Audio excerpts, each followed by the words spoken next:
rugzakje mee. Op na school, 's morgens vroeg, ik zwaai nog.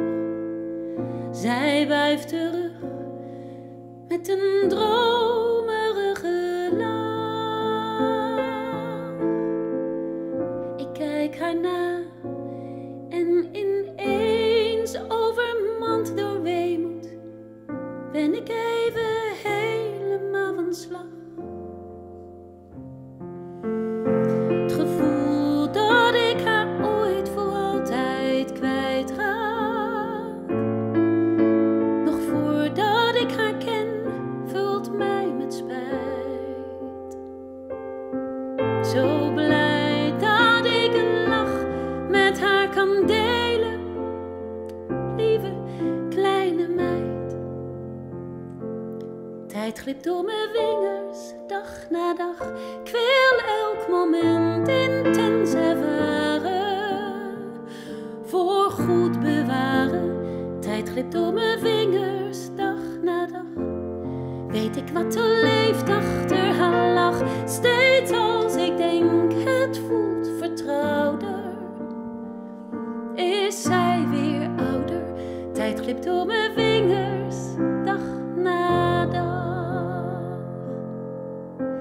Slaperig nog, zij en ik, aan het ontbijtje 's morgens. Voor ik het weet, is zo'n lief moment voorbij. Nadat zij gaat, voel ik weer die melancholie. En ergens knaagt ook iets van schuld in mij. Wat kwam van onze grootste avonturen? Die wilde wereldreis, die odyssee. We deden wel eens iets, maar niets dat groots was. Waarom niet? Geen idee. Tijd glipt door mijn vingers, dag na dag. Ik wil elk moment intens ervaren, voor goed bewaren. Tijd glipt door mijn vingers, dag na dag. Weet ik wat er leeft achter haar lach. Steeds als ik denk het voelt vertrouwder, is zij weer ouder. Tijd glipt door mijn vingers, dag na dag. Ik wou dat ik de klok soms stil kon zetten.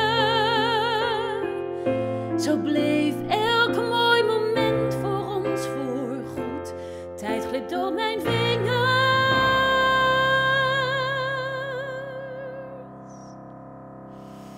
Rugzakje mee. Op na school, 's morgens vroeg, ik zwaai nog. Zij wuift terug met een droom.